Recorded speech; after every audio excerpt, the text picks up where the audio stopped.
آج نئے chief justice صاحب کی قاضی فائز عیسیٰ صاحب کے پہلا دن ہے جوڈیشل ورک کا، اور آج ایک بہت ہی خوشائند بات ہے کہ آج سارے جو موجود 15 کے 15 ججز جو اس وقت سپریم کورٹ کے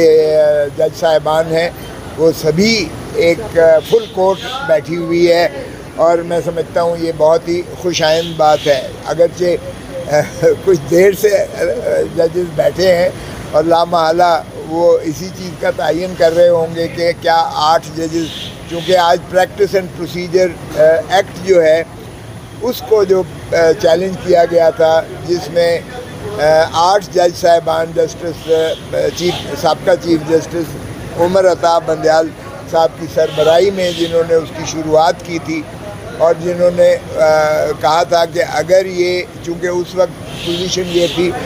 کہ یہ ایکٹ جو ہے، یہ بل جو ہے، یہ نیشنل اسمبلی اور سینٹ سے پاس ہو کر یہ ایوان صدر میں گیا تھا، یہ اسنٹ کے لیے، منظوری کے لیے، تو اس سٹیج پر 8 جج صاحبان نے کہا کہ اگر اس کی اسنٹ ہو بھی جائے تو بھی اس پر عملداری سے روک دیا تھا سپریم کورٹ کے 8 جج صاحبان نے۔ تو وہ چونکہ زیر التوا تھا، پینڈنگ تھا، اور محترم سابقہ چیف جسٹس عمر عطا بندیال صاحب اس کا فیصلہ نہ کر پائے تھے، اس لیے آج پہلا کیس جو ہے وہ نئے چیف جسٹس صاحب کی سربراہی میں پریکٹس اینڈ پروسیجر ایکٹ کا جو چیلنج تھا، مختلف درخواستیں دی ہوئی تھیں، جس پر خواجہ طارق رحیم صاحب بھی تھے، اور جس پر سپریم کورٹ بار ایسوسی ایشن کے صدر بھی تھے، اور صدیقی صاحب ایک ریٹائرڈ جج صاحب بھی تھے، اور مختلف درخواستیں ہیں وہ یکجا ہو کر آج سماعت کے لیے لگی ہوئی تھیں۔ اور اس میں آج یہ بھی نظر آیا کہ جج صاحبان ماشاءاللہ جس طرح سے سابقہ چیف جسٹس بھی کہہ گئے تھے کہ سبھی جج صاحبان اپنی اپنی رائے رکھتے ہیں، انڈیپینڈنٹ ہیں، اور سبھی جو ہے اس جو ہے فیصلہ میں اپنا جو ہے پوری وہ طرح اپنا وہ جوڈیشل اپنا جو ہے مائنڈ اپلائی کر کے تو فیصلہ آئین اور قانون کے مطابق لیتے ہیں۔ تو آج ابھی وہ شروعات ہوئی اور اس کا آج کیس چل رہا ہے، اور ابھی اس میں آبزرویشنز جو آئی ہیں چیف جسٹس صاحب کی، وہ چیف جسٹس صاحب جو ہے وہ کہتے ہیں کہ دیکھیے، میں نے حلف اٹھایا ہے آئین کی پاسداری کا اور قانون کی عملداری کا، تو آپ پریسیڈنٹ اس پر مجھے بتائیے گا کہ کس طرح سے آرٹیکل 184(3) میں اس میں کون سی شک ہے جو آئین سے متصادم ہے۔ پریکٹس اینڈ پروسیجر ایکٹ جو ہے اس میں بنیادی جو تبدیلیاں کی گئیں، ایک تو تبدیلی یہ تھی کہ چیف جسٹس صاحب کی جگہ پر کہ جب سوو موٹو لیا جائے گا یا ڈائریکٹ آرٹیکل 184(3) میں لیا جائے گا، تو کیا اس کا تعین کا اکیلے چیف جسٹس صاحب کریں گے، جو کہ پہلے سپریم کورٹ جو رولز ہیں 1980 میں صرف سپریم کورٹ کے چیف جسٹس صاحب کو یہ اختیار ہے، جو اس وقت کے مروجہ رولز ہیں 1980 کے، اس میں چیف جسٹس صاحب تعین کرتے ہیں بینچ کا یا سوو موٹو ٹیک اپ کرنے کا۔ تو پریکٹس اینڈ پروسیجر ایکٹ میں اس میں چیف جسٹس اور 2 سینئر ترین جج صاحبان پر محیط وہ 3 جج صاحبان یہ فیصلہ کریں گے کہ کیا اسے آرٹیکل 184(3) میں براہ راست سماعت کا مقدمہ ہے یا سوو موٹو اس کو لینا چاہیے، یعنی وہ چیف جسٹس صاحب کی بجائے 3 سینئر چیف جسٹس اور 2 سینئر جج صاحبان پر محیط۔ ایک تبدیلی یہ جو ہے کی گئی ہے اس پریکٹس اینڈ پروسیجر ایکٹ۔ دوسری تبدیلی اس میں یہ کی گئی ہے کہ آرٹیکل 184(3) چونکہ براہ راست سپریم کورٹ ٹیک اپ کرتی ہے اس مسئلے کو، تو یہ حق اپیل جو ہے وہ چونکہ شریعت کورٹ بھی کہہ چکی، اور ویسے بھی آئین میں ہے کہ ایک حق تو کم از کم اپیل کا ہونا چاہیے۔ یہ کیا بات ہوئی کہ ایک ہی فیصلہ ہو اور اس کے بعد جو ہے کوئی اپیل وغیرہ نہ ہو؟ تو نظر ثانی اگرچہ آرٹیکل 188 میں نظر ثانی کا پروویژن موجود ہے، مگر نظر ثانی میں تو صرف error floating on the surface of the record یا کوئی کلیریکل مسٹیک اس کو ری ہیئرنگ یا اگر فیصلہ درست نہ بھی ہو تو بھی اس کا اپیل میں ہی فیصلہ ہو سکتا ہے، ریویو میں فیصلہ نہیں ہو سکتا ہے۔ غلط فیصلہ ہو تب بھی ریویو میں جو ہے وہ اسکوپ اس کا وہ نہیں ہوتا کہ اس کو تصحیح کی جائے، فیصلے کو کالعدم کیا جائے یا اس پر کوئی اور رائے قائم کر سکے سپریم کورٹ۔ سو اس لیے وہ بھی ایک بڑا اہم جو ہے ترمیم اس میں کی گئی اور اپیل کا راستہ کیا گیا۔ اگرچہ اس میں جج صاحبان کی آبزرویشنز آئیں کہ یہ 184(3) میں جو اپیل کا حق ہے،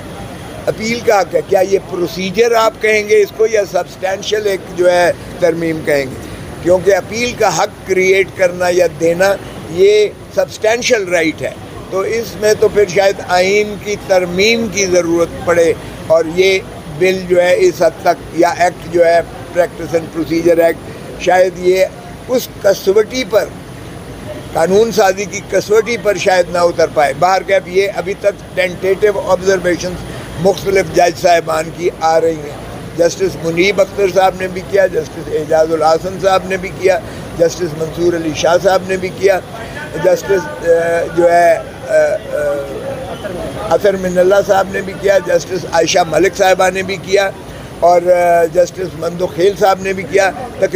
اور جسٹس مسرت ہلالی نے بھی اس پر جو ہے کافی سوالات کیے۔ تو یہ جو ہے اس میں بہت سارے جج صاحبان سارے کے سارے ہی بڑے پرو ایکٹیولی ماشاءاللہ اپنی اپنی آراء دے رہے تھے، جس سے یہ بھی مترشح ہوتا تھا کہ شاید فیصلہ جو ہے کرنا اتنا آسان ان قانونی اور آئینی معاملات کا پیچیدگیاں ضرور ہیں، یقیناً ہو سکتا ہے ریڈنگ ڈاؤن کے پرنسپل پر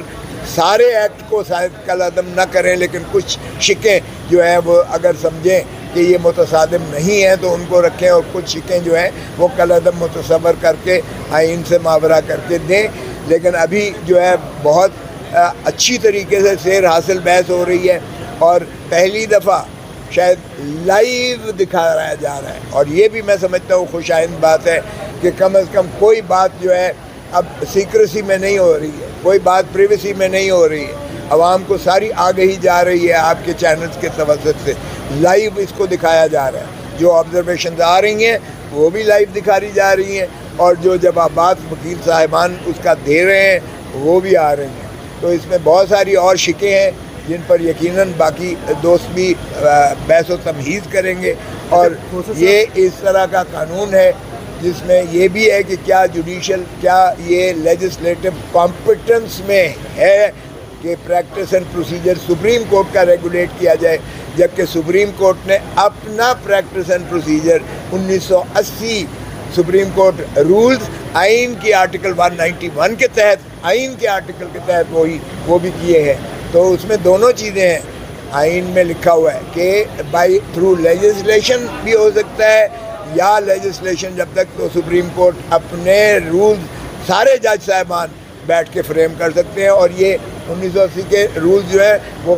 سارے جج صاحبان سپریم کورٹ نے بیٹھ کر اس کو فریم کیا ہے اور وقتاً فوقتاً اس میں ترامیم ہوتی رہی ہیں۔ ایک ویو یہ بھی ہے کہ اگر کوئی ترامیم ایسی کرنا مقصود بھی ہیں تو بھی جج صاحبان اپنے تئیں بیٹھ کر سٹیک ہولڈرز کو یعنی بارز کو بھی شامل شراکت لے کے، Pakistan bar council, supreme court bar association, ان کی مشاورت اس میں لے کر اور اس میں یقیناً امپرووائز کر سکتے ہیں۔ دیکھیے اللہ کے قانون کے علاوہ کوئی ایسا قانون نہیں ہے انسان مین میڈ جو پرفیکٹ ہو، تو وہ ڈائنامزم اسی چیز کی ہوتی ہے کہ وقت کے مطابق جو ہے اس میں اگر کوئی خامیاں نظر آتی ہیں تو جو جمہور ہے، جو پارلیمان ہے یا کلیکٹیو وزڈم ہے، جو کلیکٹیو وزڈم کے ذریعے اس میں بہتری کے لیے ترامیم ہمیشہ کی جا سکتی ہیں۔ اب سوال یہ پیدا ہو رہا ہے کہ کیا فورم پارلیمنٹ ہوگا یا سپریم کورٹ کے اپنے جج صاحبان سٹیک ہولڈرز کے ساتھ مل بیٹھ کر اس کا جو ہے اس میں 1980 کے رولز میں ترامیم کریں گے۔ بہرکیف ابھی کیس جاری ہے اور انشاءاللہ دیکھیں کہ اسی ہفتے کے اندر مجھے توقع ہے کہ یہ یکسو کریں گے کیس۔